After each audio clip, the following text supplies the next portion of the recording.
Cắt nó minute nga ham ban am.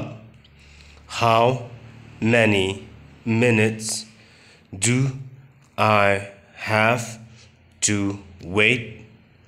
How many minutes do I have to wait? Hadu dadam kakam until the work is done. Until the work is done. Kakam ayu ba dang yat.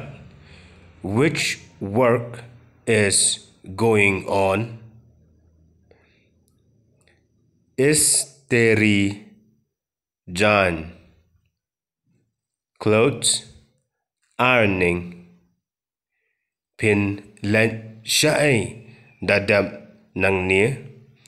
After this, where would you go? After this, where would you go? Ngan len sha ri shiam. I'll go to the desert. Pin len marway. You will go alone.